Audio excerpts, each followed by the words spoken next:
as the sweet imbecilities tumble so lavishly onto her lap. Now there are two possibilities. A, I could ravish her. B, I could nap. Say it's the ravishment, then we see the option that follows, of course. A, the deployment of charm, or B, the adoption of physical force. Now that might arouse her, but if I assume I trip on my trouser leg crossing the room,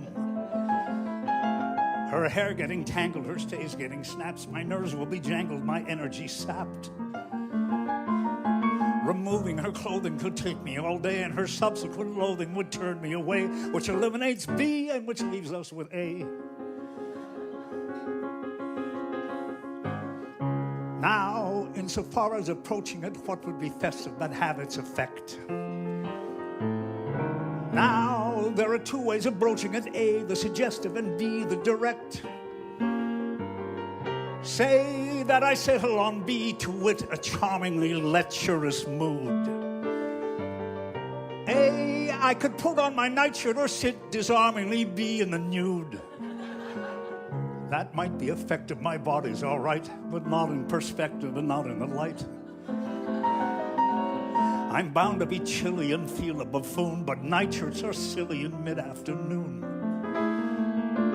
Which leaves the suggestive, but how to proceed. Although she gets rested, perhaps we could read. In view of her penchant for something romantic, Dissardus too trenchant and Dickens too frantic, instead all would ruin the plan of attack, as there isn't much blue in the red and the black.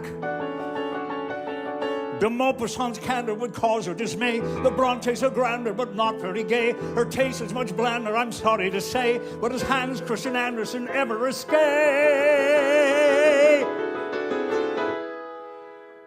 which eliminates A.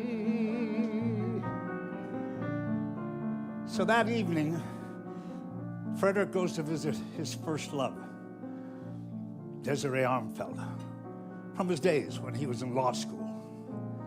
He goes backstage. He's in a play. He goes backstage, brings her up to date on what's happening with him, and then finally says to her, well, I think it's time I talked about my wife, don't you?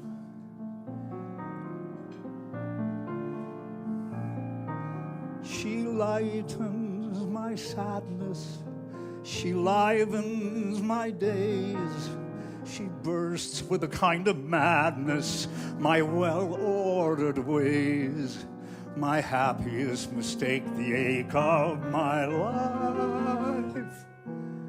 You must meet my wife. She bubbles with pleasure, she glows with surprise, disrupts my accustomed leisure, and ruffles my ties. I don't know even now quite how it began. You must meet my wife, my Anne. 1,000 whims to which I give in, since her smallest tear turns me ashen. I never dreamed that I could live in so completely demented, contented a fashion, so sun-like, so winning, so unlike a wife. I do think that I'm beginning to show signs of life. Don't ask me how at my age one still can grow. If you met my wife,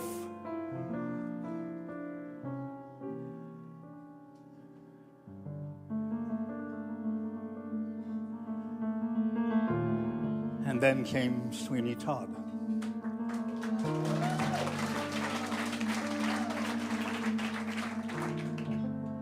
Sweeney, when we first meet him,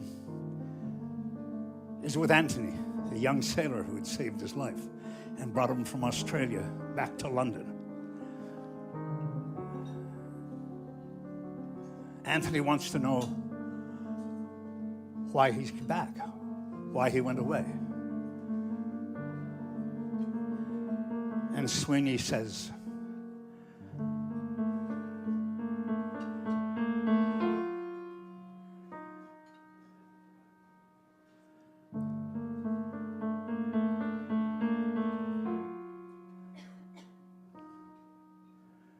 there was a barber and his wife, and she was beautiful.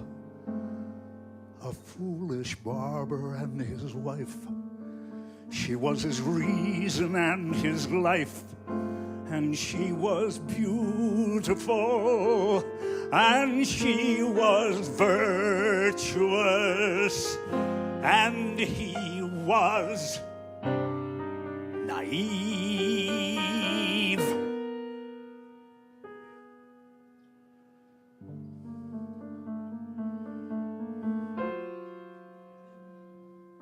There was another man who saw that she was beautiful, a pious vulture of the law, who with a gesture of his claw removed the barber from his plate.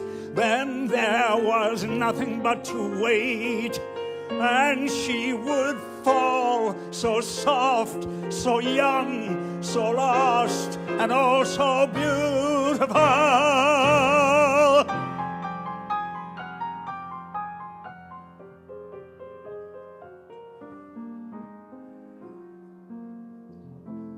Pretty women, fascinating, sipping coffee, dancing.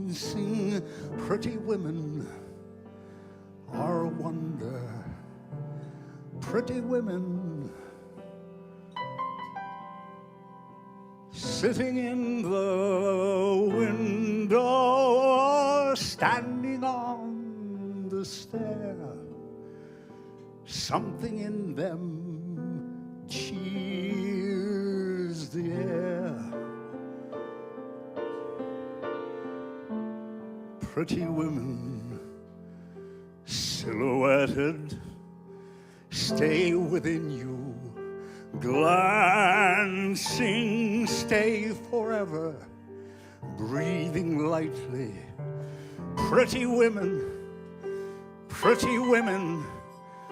blowing out their candles or combing out their hair.